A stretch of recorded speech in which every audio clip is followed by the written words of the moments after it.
अल्ताफ, आप अपने नामालूम अफराद को संभाले। अगर मेरे कारकुनों पर एक आंच भी आए तो लंदन पुलिस क्या, मैं आपका जीना हराम कर दूंगा।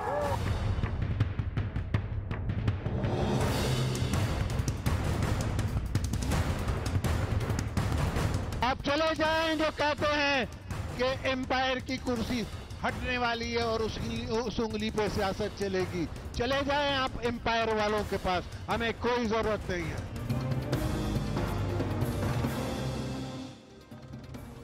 अस्सलाम वालेकुम। पाकिस्तान पीपल्स पार्टी के यौम तासीस पे क्या हुआ और इसके साथ नून लीग और पीटीआई ने क्या मुआहदा था जिसके ऊपर बातचीत तय की हुई थी लेकिन उसके ऊपर पेशरफ्त नहीं हुई। सुप्रीम कोर्ट को जो प्राइम मिनिस्टर साहब ने ख़त लिखा था उस ख़त के ऊपर क्या हुआ और बातचीत का अमल दोबारा शुरू होगा भी या नहीं होगा। ये 3-4 टॉपिक्स हैं जिसको आज के प्रोग्राम में हमने डिस्कस करना है और हमारे साथ शरीके गुफ्तगू होंगे डॉक्टर आरिफ अलवी साहब, शेख रुहेल अस्कर साहब और वसीम अख्तर साहब। सारों को वेरी वार्म वेलकम जी। लेकिन प्रोग्राम का आगाज़ करूँगा मैं फाइनेंस मिनिस्टर इसहाक डार साहब से। डार साहब अस्सलाम वालेकुम। वालेकुम अस्सलाम मलिक साहब। डार साहब ये फरमाइएगा कि आज शाह साहब के साथ आप प्रोग्राम में इकट्ठे थे, आपकी आपस में बातचीत भी हुई, क्या तय पाया, बातचीत कब शुरू हो रही है? देखिए 5 तारीख तक तो मलिक साहब हमारा चीफ इलेक्शन कमिश्नर का सबसे ज्यादा इम्पोर्टेंट इस एजेंडा है क्योंकि सुप्रीम कोर्ट ने टाइम दिया हुआ है और वो हम होपफुली 5 तारीख पूरा करने की कोशिश कर रहे हैं। सुबह प्राइम मिनिस्टर साहब ने मुझे जो जिम्मेदारी दी है उस हवाले से कल मेरे लीडर ऑफ द अपोजिशन, चूंकि आज वो लाहौर में थे, कल सुबह मीटिंग है, हम कोशिश करेंगे कि इस टाइम लाइन में एक्सटेंशन की हमें जरूरत ना पड़े और हम एक ही लिस्ट, बहुत ज्यादा जरूरी है, बजाय 2 लिस्टें पार्लियामानी कमेटी के पास जाएं, एक ही लिस्ट के साथ हम जाएं और उसके लिए कल पता चलेगा क्या प्रोग्रेस है। लेकिन 5 तारीख तक ये प्रोसेस मुकम्मल होगा और प्राइम मिनिस्टर चूंकि गए हैं और ये एक पार्लियामानी और साथ हमारी इखलाकी फर्ज है कि जो 21 पार्टीज ने जॉइंट एंड यानी कंबाइंड जो एक फैसला किया था उसको उनको एतमाद में लिया जाए और उनको बात की जाए। ये बात ठीक है कि जमातें जो हैं वो उसको करेंगी, वेलकम करेंगी डायलॉग को। उसने पब्लिक बयान भी दिया है। तो मेरा तो कल भी जो गुजर चुका है, कल उसमें भी बयान था कि हमारी हुकूमत, आज प्राइम मिनिस्टर साहब ने लंदन में भी उत्तर में बयान दिया कि हमारी मुज़ाकरत के लिए हमेशा तैयार हैं।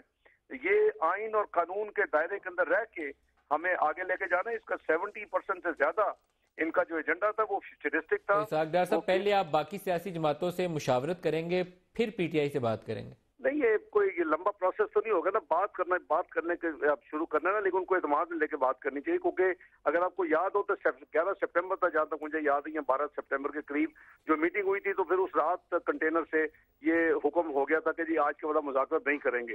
मुज़ाकरत हमने नहीं तोड़े थे, मुज़ाकरत पीटीआई की तरफ से। तो मोस्ट लाइकली आप डेट जो है वो फिर 6 दिसंबर को आपकी मुलाकात होगी? हाँ, मैं वो अर्लीस्ट वही हो सकती है और वो ऑब्वियसली हम कोशिश करते हैं कि, लेकिन मैंने शाह महमूद साहब को भी ये राय दी है कि वो कंडीशनल अपने लीडरशिप से बात करेंगे। अगर 6, 7, इवन 8 को भी हमारी मीटिंग शुरू होती है तो उससे बेहतर है कि वो अपनी लीडरशिप से बात करें कि ये 8 तारीख का जो इन्होंने कॉल दी है इसको ये डेफर करें, चले कैंसिल ना करें, इसको डेफर करें, ताकि अब ये प्रेशर में रख के पाकिस्तान का कोई फायदा नहीं होगा कि हम हर वक्त, मैं अभी स्कूप करके आया हूँ, मैं अभी मॉस्को की विजिट पे आया हूँ, मैं अभी अक्टूबर में मैं ग्रामर भाषा के लिए गया था और चाइना का इंफ्रास्ट्रक्चर। डॉक्टर साहब मेरी अभी मैंने शाह साहब से भी और जहांगीर तरीन साहब, मैं दोनों का नाम लेके बोल रहा हूँ, उनसे मैंने इजाजत तो नहीं थी ली लेकिन मैं दोनों का नाम ले रहा हूँ आपका, क्योंकि एक प्रोग्राम था जिसमें आप डिस्कशन कर रहे थे तो मैंने इन्फॉर्मेशन लेने के लिए उन्हें कॉल किया।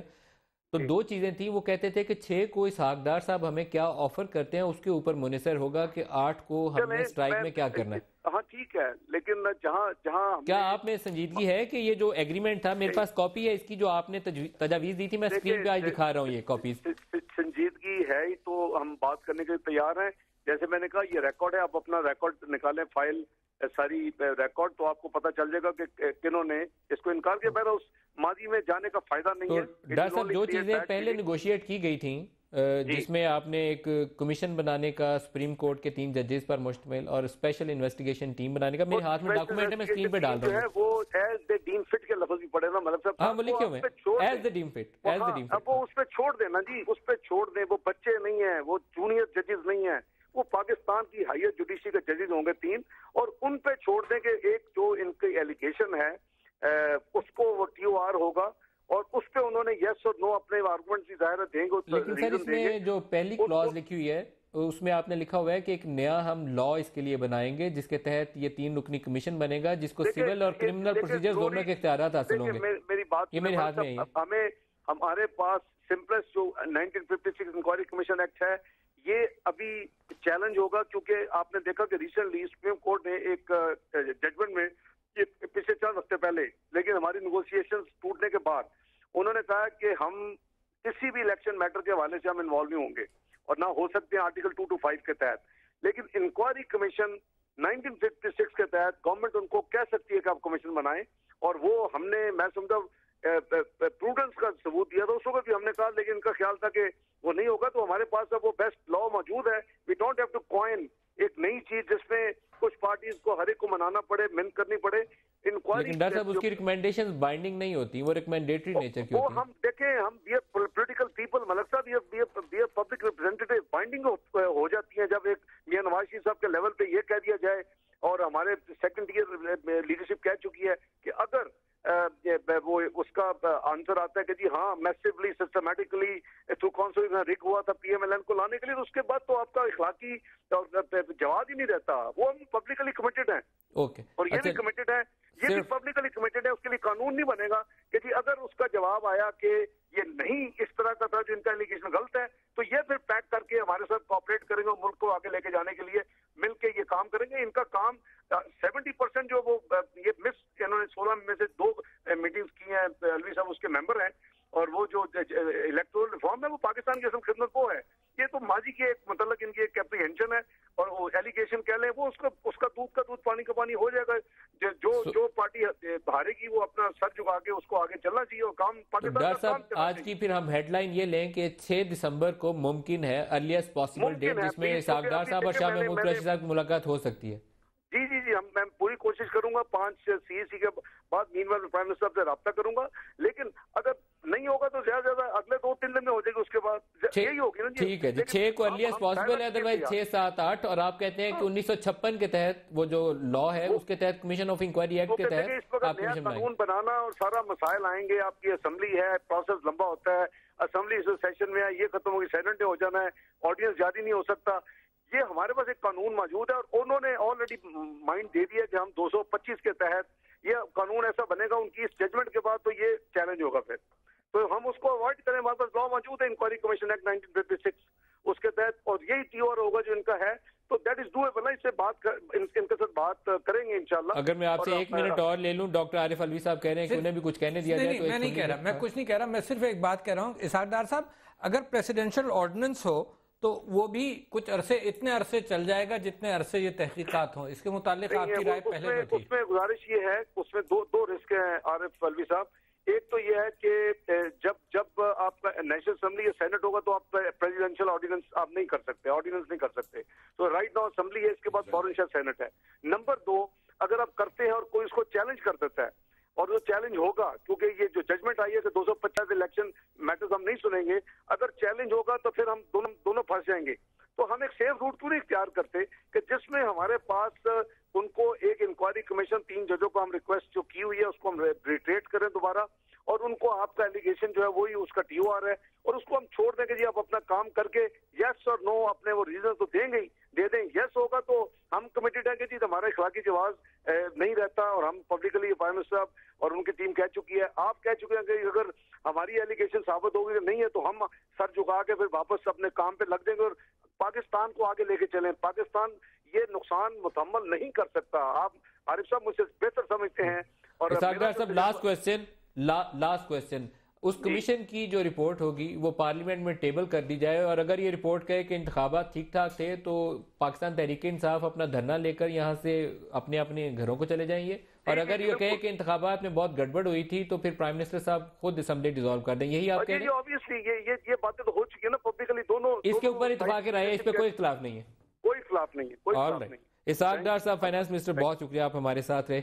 मैं एक कमेंट ले लूं इस पे आरिफ अलवी साहब से, फिर ब्रेक की तरफ चलेंगे, और शेख रोहेल साहब से भी एक ब्रीफ सा ले लें, फिर ब्रेक लेते हैं। डॉक्टर आरिफ साहब, मेरे ख्याल में बड़ी मुनासिब बात है। नहीं, मैं समझता हूँ गवर्नमेंट का एटीट्यूड बदला है ना।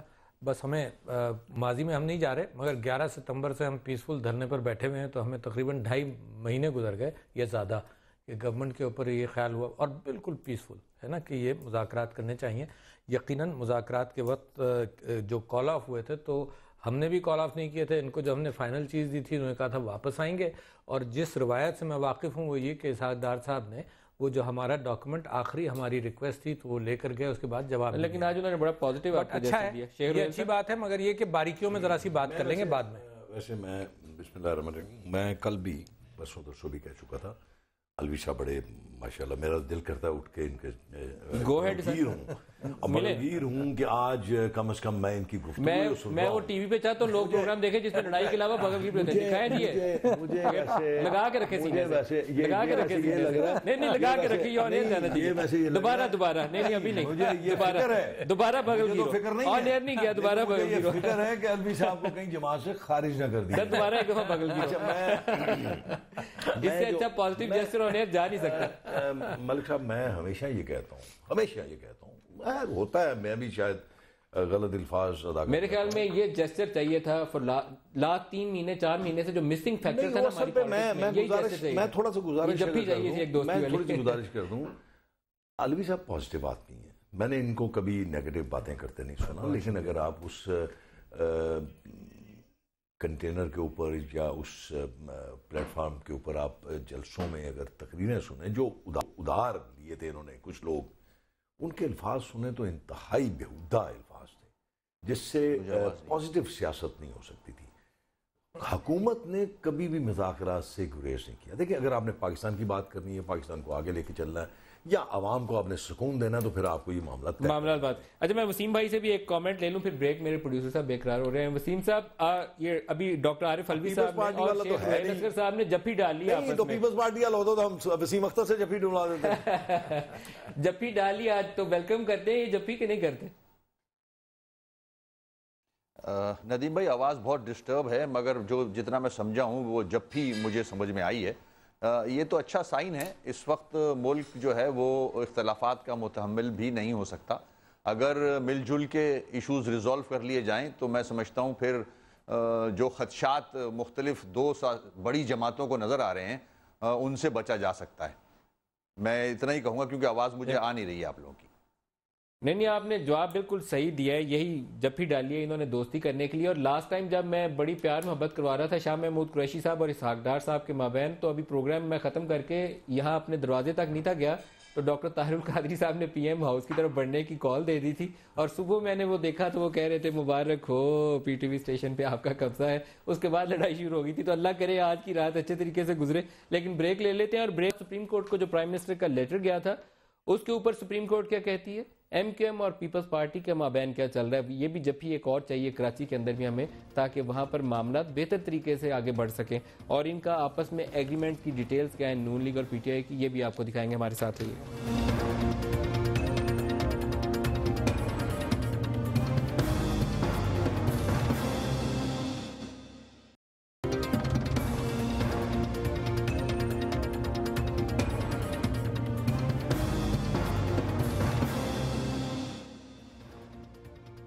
प्रोग्राम में दोबारा खुशामदीद कहते हैं। शेख रोहेल असगर साहब, आरिफ अलवी साहब और वसीम भाई हमारे साथ हैं। डॉक्टर आरिफ अलवी साहब, 6 को वो कह रहे हैं टॉक्स मुमकिन है, पॉजिटिव जेस्चर दिए, आपने जफ्फी भी डाल ली शेख रोहेल असगर साहब से, तो अब मामला सुलह सफाई से बढ़ने चाहिए। भाई साहब, शेख रोहेल असगर मेरे भाई हैं, जागीरदार, वो उससे बात आगे बात निकल जाती है। मगर ये जागीरदार नहीं ना, वरना मैं वो भी कह सकता हूँ जागीरदार, ये जागीरदार नहीं है, ये इज अ कर्टियस मैन। हुजूर, मैं आपके सामने ये बात कह रहा हूँ, मगर उनकी बातों से 2-4 बातें और भी मुझे नजर आई, जिसके मामले में मैं इनसे रिक्वेस्ट कर रहा हूँ और PMLN से रिक्वेस्ट कर रहा हूँ कि उस चीज़ को नहीं खोला जाए। 2 बातें, एक तो ये कि उन्होंने जो हमारे आपस में एग्रीमेंट हो चुके थे और वो बड़ी अच्छी तरह से गुफ्तगू करके हुए, उन एग्रीमेंट से उसको शुरू होना चाहिए हमारी टॉक्स को जहाँ से फेल हुई। अगर हम रेट्रोस्पेक्टिव जाएंगे ना तो फिर तो ये पेंडोरास बॉक्स खुलेगा। आपकी टॉक्स कहती हैं जो एग्रीमेंट्स मेरे पास हैं कि एक नए लॉ के तहत वो कमीशन बनेगा जिससे सिविल और क्रिमिनल प्रोसीडिंग दोनों के इख्तियारात होंगे, लेकिन डॉर साहब कहते हैं कि नहीं, 56 का वो जो मैं 2-3 चीज़ें आपके सामने, हाँ यही मेरी रिजर्वेशन थी। मैं समझता हूँ जो कमीशन बनेगा Pakistan commission of inquiry act के अंदर, वो कमीशन बनेगा तो लोगों के जहन में ये रहना चाहिए कि वो सुप्रीम कोर्ट नहीं है, सुप्रीम कोर्ट का कमीशन है, एक बात। दूसरी बात ये कि उस कमीशन के वो अख्तियारात नहीं हैं जो उस कमीशन के पास सुप्रीम कोर्ट के अख्तियारात नहीं होते, नहीं होंगे, सुप्रीम कोर्ट के अख्तियारात नहीं होंगे, किसको बुलाए किसको कहे वो कुछ नहीं होगा। लिहाजा हमारे एग्रीमेंट के अंदर ये बात तय हुई थी कि कमीशन जो भी बनेगा उसको अख्तियारात स्पेसिफिकली दिए जाएंगे कि क्रिमिनल प्रोसीजर जो सिविल प्रोसीजर कोड है 1908 और कोड ऑफ क्रिमिनल प्रोसीजर के अख्तियारात उसको मिलने चाहिए ताकि वो किसी को बुलाकर, और उसी के नीचे आपका दावा यह है कि ये तय पाया था कि एक स्पेशल इन्वेस्टिगेशन टीम बनेगी जिसमें नादरा, SI, MI, FIA इन सब के लोग शामिल होंगे। मैं मकसद इसमें थोड़ा सा करता जाऊँ, आज तक जितने कमीशन बने, आप एबटाबाद का देख लीजिए, कमीशन बना था, हाई कोर्ट के जज थे, उनके पास ये एक स्वाबदीदी इख्तियारात होते हैं। सुप्रीम कोर्ट का जज, सुप्रीम कोर्ट जज जो होता है, चाहे वो कमीशन में बैठे या नहीं सर, नहीं, मेरी बात सुन, ये 56 के आइन के तहत बात कमीशन बनाएंगे तो that is not supreme court, it is अच्छा, वो मुझे भी बना एबटाबाद का जो कमीशन बना था वो भी उसी एक्ट के तहत बना।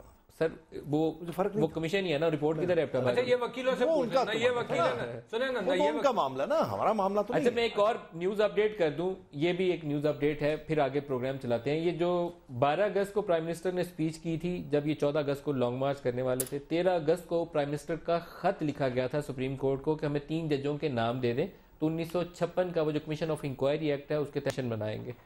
ये सैयद ताहिर शहबाज साहब हैं, registrar supreme court of Pakistan, उनको ये ख़त मौसूल हो चुका है और वो कहते हैं कि हमने चीफ जस्टिस ऑफ पाकिस्तान को भिजवा दिया हुआ है। तो मेरे ख्याल में अगर डार साहब और शाह साहब 6 दिसंबर को ग्रीन सिग्नल करेंगे दोनों जमातें, क्योंकि अभी तक एक सियासी बेयकीनी है, मैं कोट कर रहा हूँ कि रजिस्ट्रार साहब कह रहे हैं कि ख़त मौसूल हो गया, हमने चीफ जस्टिस को भिजवा दिया है।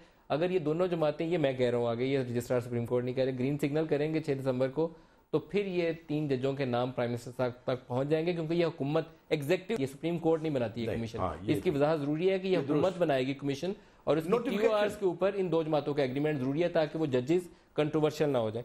मेरे ख्याल में वसीम अख्तर साहब, अगर ये बिगनिंग हो जाए तो बात कहीं पहुंच जाएगी। अभी तो ये जमातें सिर्फ एक दूसरे को ललकार ही रही हैं, बातचीत दरमियान में चंद दिन की फिर टूट गई।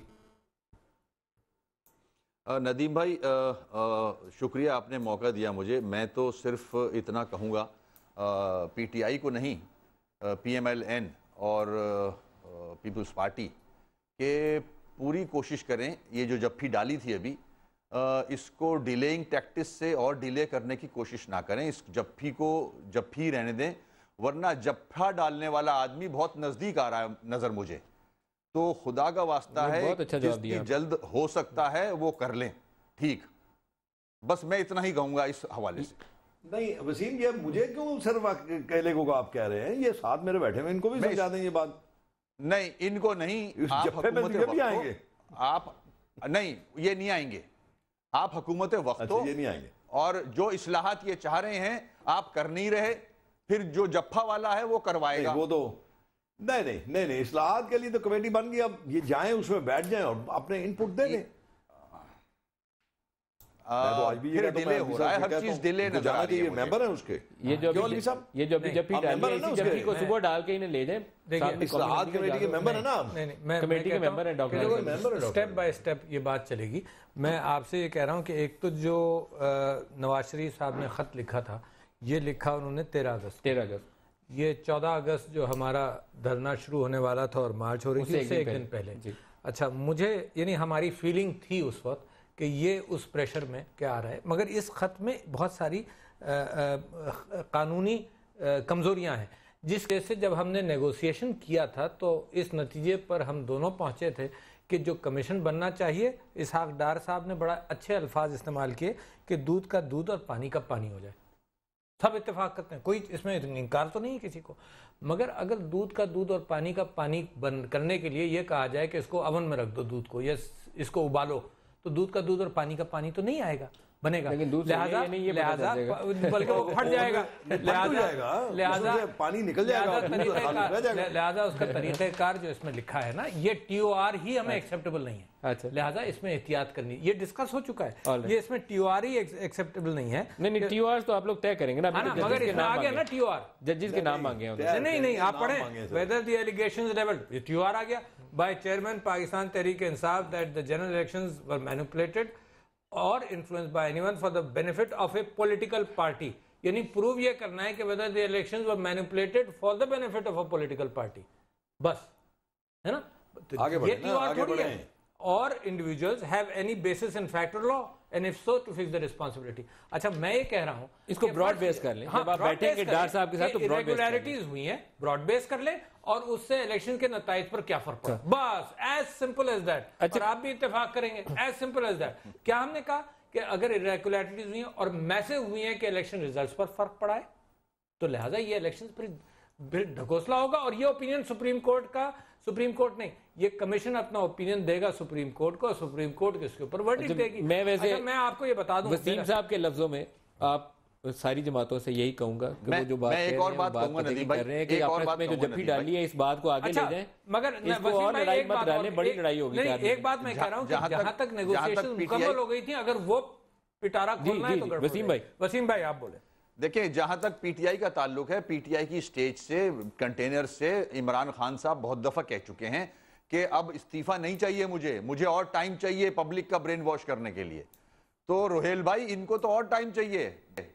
खुदा ना खास्ता मेरे को तो आप पे थोड़ा सा अजीब सा लग रहा है, जल्दी करवाएं जो कुछ करवाना है। ये अच्छी तजवीज़ दे रहे हैं आप इन्हें, मैं भी इन्हें यही मशवरा दे रहा था अभी प्रोग्राम शुरू होने से पहले कि जल्दी करो भाई, आप हुकूमत हो। अच्छा, शर्जील मेमन साहब हमें ज्वाइन कर चुके हैं। पहले तो पीपल्स पार्टी की राय इन पे ले लें, तो फिर आज यौम तासीस और MQM वाली जो बात है उस पर भी बात करेंगे। शर्जील साहब, बहुत शुक्रिया आप हमें ज्वाइन कर रहे हैं।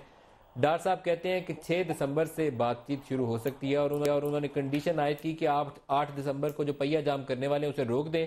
तो वहां पर शाह महमूद कुरैशी साहब और तरीन साहब का जवाब यह है कि आप 6 दिसंबर को हमें क्या ऑफर करेंगे, क्या चीज़ टेबल पे रखेंगे, उसकी रोशनी में आपको जवाब देंगे। तो आपका ख्याल है कि अच्छी बिगनिंग है, अच्छी शुरुआत है? मुझसे पूछ रहे हैं आप? जी, आपसे पूछ रहा हूँ शर्जील साहब। मैं ये कह रहा हूँ कि एहतजाज सबका हक है और बेहतर है कि एहतजाज पुरअमन होना चाहिए, लेकिन जबरदस्ती कारोबार बंद करवाना और जो लोग डेली वेजेस पे रोज कमाते हैं, रोज खाते हैं, तो उन लोगों को तकलीफ देना या जबरदस्ती कोई तरह कारोबार या इंडस्ट्रीज बंद होना, मैं समझता हूँ कि ये उन अवाम के साथ जाती है, मुल्क की मईशत के साथ जाती है। शर्जील साहब की आवाज कट रही है जी। गवर्नमेंट के पास प्रोटेस्ट रिकॉर्ड करवाने के 100 तरीके हैं नदीम साहब, सही, लेकिन उसमें उन गरीब मजदूरों का क्या कसूर है जिनसे जबरदस्ती कारोबार बंद करवाने की बात की जाए? नहीं, वो कहते हैं शटर डाउन नहीं करेंगे, पहिया जाम करेंगे। वसीम अख्तर साहब, अगर कराची में पहिया जाम होता है, एक जवाब आपसे भी ले लूं, तो आप कराची की असल तो पॉलिटिकल फोर्स आप बैठे हुए हैं, वैसे तो अलवी साहब भी कराची से जीते हैं, लेकिन क्या आपके लिए एक्सेप्टेबल होगा कि पीटीआई कराची में पहिया जाम करा दे? देखें, जैसे कि शर्जील ने कहा कि एहतजाज सबका हक है, बिल्कुल। मुझे तो इस सवाल पे थोड़ी सी हंसी भी आती है कि हम बिल्कुल से मुराद है कि पहिया जाम अगर पीटीआई करवाती है तो you have no objection to that. मैं ये कह रहा हूं कि जब हम पहिया जाम कराते थे तो हम पे बड़ा क्रिटिसिज्म आता था कि डेली वेजेस के बेचारे लोग क्या करेंगे और लोगों का रोजगार जा रहा है और ये हो रहा है। हम पे पीटीआई क्या और बहुत सारे लोग क्रिटिसाइज करते थे। आज ये खुद वही डगर पे चल रहे हैं, वही मशवरे दे रहे हैं। अगर ये पहिया जाम कराएंगे तो MQM को इतराज तो नहीं है इस पे वसीम साहब? देखिए, हमें तो किसी चीज पे एतराज नहीं है, वो वक्त आएगा तो इतराज नहीं। आरिफ अली साहब, मेरे ख्याल आपके लिए तो दरवाजे खुले हैं MQM के। नदीम साहब जी शर्जील साहब, मुझे पहिए जाम पर एतराज है, मैं थोड़ा गर्व कर लूं। ठीक है। ये देखें, क्योंकि जो मजदूर लोग होते हैं वो इसी पब्लिक ट्रांसपोर्ट में चलकर अपने रोजगार के लिए आते हैं, उनके पास इतने वसाइल नहीं होते कि वो अपनी गाड़ियां खरीद सकें या उनके पास अपनी कोई ट्रांसपोर्ट हो। इसी पब्लिक ट्रांसपोर्ट में चलकर वो आते हैं। अगर आप एक दिन के लिए भी जो लोग डेली वेजेस जो रोज कमाते हैं, रोज खाते हैं, उनको कारोबार करने से रोकेंगे तो वो बेचारे गरीब, उन लोगों का क्या कसूर है कि आपके साथ ही झगड़े में? मैं आपके पॉइंट ऑफ व्यू से मुतफिक हूँ, मैं लोगों की जिंदगी मुश्किल करने के हक में नहीं हूँ। मैं भी बताऊं कि ये मैं भी मुत्तफिक हूँ शर्जील मेमन साहब, मैं भी मुत्तफिक हूँ इस बात से। तो फिर क्यों कर रहे हैं सर? तो मेहरबानी आप ये करें कि बराए मेहरबानी साहब से तो पूछा ही नहीं, जुलूस करना है, लिहाजा मैं भी मुत्तफिक हूँ इस बात से। मगर शर्जील मेमन साहब, पीपल्स पार्टी की तारीख में और MQM की तारीख में प्रोटेस्ट सड़कों पर हुए और मैंने उन पर खुद भी एतराज़ किया, वही आर्गूमेंट्स दिए जो इस वक्त वसीम अख्तर साहब दे रहे हैं। अच्छा, मैं ये कह रहा हूँ कि, और मेरा ख्याल से MQM ने तो 600-700 स्ट्राइक्स की हैं पूरे दिन की। मैं सिर्फ ये कह रहा हूँ कि हम पुरअमन यहाँ पर बैठे हुए हैं, सितंबर 11 से नेगोशिएशंस भी नहीं हो रही। और पुरअमन बैठे हुए। आप हमको मशवरा दीजिए कि जब नेगोशिएशंस भी ना हो, मेरी बात सुनने मेरे भाई, मेरी बात सुनने, मेरा आर्गुमेंट पूरा नहीं हो रहा ना, मैं आर्गुमेंट पूरा कर लूं कि सितंबर 11, अक्टूबर 11 1 महीना, नवंबर 11 2 महीने और 2 महीने 20 दिन हम बैठे हुए पुरअमन, और इधर सारे पाकिस्तान के अंदर जलसे कर रहे हैं और हुकूमत के ऊपर असर नहीं हो रहा। तो आप मुझे मशवरा दें कि क्या करूं फिर मैं। शर्जील साहब, मैं जवाब नदीम साहब जी बिल्कुल बीच में किया था इन्होंने। ये नहीं हो रहा कि कोई डायलॉग्स नहीं हुए, हाँ डायलॉग्स हुए, इनसे मुख्तलिफ पार्टीज ने आके डायलॉग किए, काफी मुतालबात। भाई साहब, मुख्तलिफ पार्टी से मेरा तो कोई वास्ता नहीं ना, मेरा तो हुकूमत से एक आर्गुमेंट है, हुकूमत ने नहीं किया, हुकूमत ने नहीं किया, और मुख्तलिफ पार्टीज ने जो आई हैं उनको मैंडेट दिया था। जी बताइए जी जगह हुकूमत ने भी आपसे राब्ते किए, जो कि मीडिया में, टीवी में सबने देखे। सितंबर 11 के बाद नहीं किया शर्जील भाई, मैं आपसे कह रहा हूँ नहीं किया सितंबर 11। एक और अर्ज करूँ, एक और सितंबर 11 वैसे बड़ी खतरनाक डेट है, 9/11, और फिर ये है कि आप खुद, आप और आपके दोस्त जितने भी मेंबरान हैं नेशनल असेंबली में जाएं, वहां पर आप अपने पॉइंट ऑफ व्यू को मजीद बेहतर तरीके से वहां पे पेश करें, क्योंकि पार्लियामेंट में बैठकर जो है, अच्छा वो भी कर लिया शर्जील भाई, यही तो कह रहा हूँ ना, ये सारी दवाएं हम खा चुके हैं, वो भी कर लिया। अलवी साहब ये बताएं कि गलत दवाएं खाते हैं ना, इसमें कसूर किसी का थोड़ी। अलवी साहब ये बताएं, अच्छा तो आपने करने से क्या नवाज शरीफ बन जाएंगे? आपने देखो एजिटेशन पाकिस्तान और हिंदुस्तान की तारीख में, पाकिस्तान और हिंदुस्तान की तारीख में फातिमा जिन्ना साहिबा के प्रोटेस्ट से लेकर पीपल्स पार्टी के बहुत सारे प्रोटेस्ट, MQM के बहुत सारे प्रोटेस्ट, ये पाकिस्तान की तारीख में जब डेस्परेशन होगा अवाम को, तो फिर वो सड़क पर आते हैं। और मैं तो 1.5 महीने से कह रहा था मुस्लिम लीग नून के सारे जो गेस्ट बैठते थे कि यार ये मामला एजिटेशन की तरफ मत जाने दो, बैठो नेगोशिएटिंग टेबल पर। तो मैं तो मुसलसल ये आर्गू कर रहा हूँ। 6 को आपको एक अच्छी ऑफर देंगे ना, मैं ये नहीं कह रहा, मैं अच्छी बात है, अगर अच्छी ऑफर आएगी तो अच्छी बात है। एक चीज को बुरा कहते रहे हैं तो अख्तर के साथ बुरा कहते रहे हैं, तो आज वही चीज जिसको अब मैं बताऊं क्यों? नहीं आपको मालूम नहीं, मैं बताऊं क्यों? फिर आप तो ले आएंगे निकाल के कुछ ना कुछ, लेकिन बात तो ये है, नहीं मुझसे पूछ लेना। नहीं मैं जो गुजारिश कर रहा हूँ, मैं ये कह रहा हूँ कि एक चीज को आप बारहा बुरा कह चुके हैं, बिल्कुल, अब वो आपके लिए अच्छी कैसे हो गई? चाहे बेशक नहीं, पानी में कोई हार्मलेस है ना पानी। अच्छा आपको मालूम है कि अगर ज्यादा पिया जाए तो आदमी मर जाता है इससे, मालूम है आपको? नहीं मालूम? मैं आपको बता दूंगा, है ना, और आप गूगल करके देख लीजिए। लिहाजा मैं कह रहा हूं कि हड़तालें और प्रोटेस्ट वगैरह मतलब एक स्टेटमेंट करने के लिए तो सही है। मैं ये कह रहा हूं कि मैं 1 महीने के लिए मुल्क बंद करने नहीं जा रहा, मगर ऐसा भी हुआ है कि कराची शहर में यही जमातें, कराची शहर में नहीं, पाकिस्तान पीपल्स पार्टी अच्छा था। ब्रेक ले मैं कहता हूं कि हुकूमतों को महसूस करना चाहिए, इस प्रेशर को अवॉइड करना इनकी जिम्मेदारी है। ब्रेक ले लें। पीपल्स पार्टी के हवाले से भी आज हमने शर्जील साहब से एक कमेंट ले रहे हैं, यौम तासीस था और वहाँ जो स्पीच हुई, और जरदारी साहब का वो स्टेटमेंट भी सुनवाएंगे आपको, जिसमें वो कह रहे हैं कि जिसने जाना है एम्पायर वाले के साथ वो चले जाए। तो मैं ब्रेक ले लूँ पहले, ब्रेक के बाद पूछेंगे।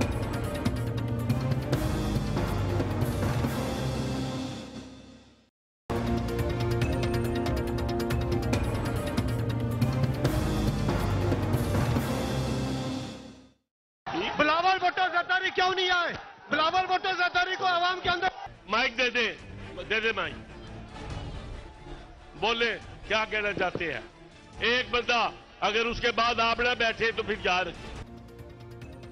पीपल्स पार्टी का यौम तासीस, जहां पर लोग सवाल उठा रहे हैं कि बिलावल भुट्टो क्यों नहीं आए, और जरदारी साहब कहते हैं कि जिसने जाना है वो अंपायर वाली उंगली वाले के पास तो वो चला जाए। पहले तो वसीम अख्तर साहब, एक शर्जील साहब का भी बयान है और आपकी तरफ से भी मुतालबा आया है कि पीपल्स पार्टी वाले बिलावल की स्टेटमेंट की वजाहत करें, जो मैंने प्रोग्राम के शुरू में पहले सुना दिया, दोबारा नहीं सुनाना चाहता उसे। ये लड़ाई किस चीज़ के ऊपर है? वो नामालूम अफराद, वो एलिगेशन, या उसमें कुछ और चीज़ों की वजाहत भी चाहते हैं?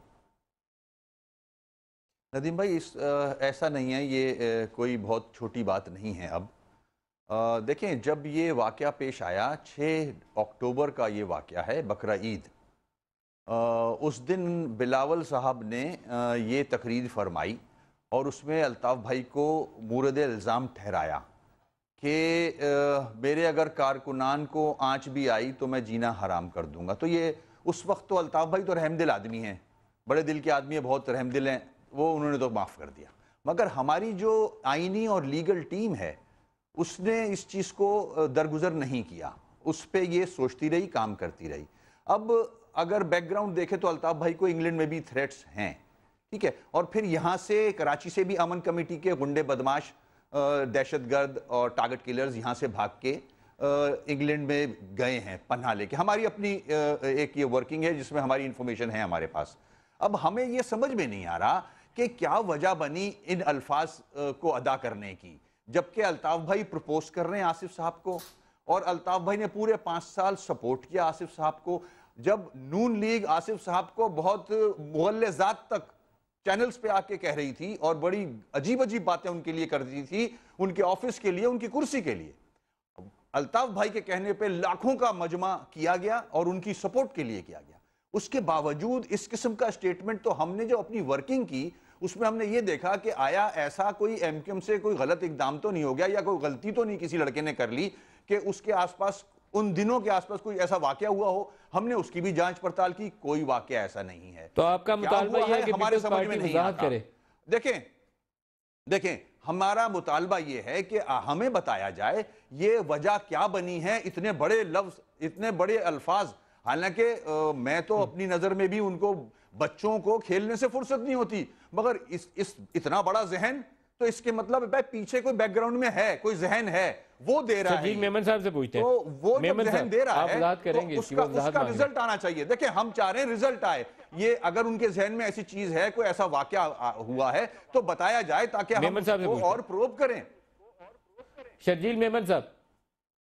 हाँ जी नदीम साहब, देखें बिलावल साहब ने जो भी बात कही अपनी तकरीर में, उन्होंने हर चीज को, उनको जब वर्कर्स ने बहुत सारी चीजों के एविडेंस दिए कि पिछले इस 5 साल में पीपुल्स पार्टी के ही सैकड़ों वर्कर कराची में शहीद हुए हैं मुख्तलिफ इलाकों में, और जब ताने बाने मिलते हैं तो फिर वो किसी और तरफ जाते हैं। मैं उस तफसीलात में, उस डिटेल नहीं और तरफ क्यों कह रहे हैं, वो डायरेक्ट स्टेटमेंट है। अल्ताफ हुसैन का नाम लेके उन्होंने कहा कि मैं आपको लंदन में नहीं छोड़ूंगा, यही कहा था ना।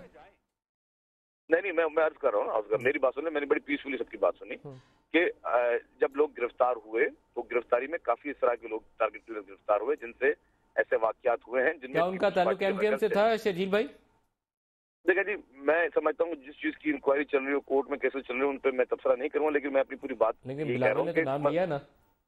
नहीं उन्होंने लिया है तो बिल्कुल, अगर उन्होंने कोई चीज को, बिलावल साहब ने स्टेटमेंट दिया तो उसको हम ऑन करते हैं, उस तमाम स्टेटमेंट को।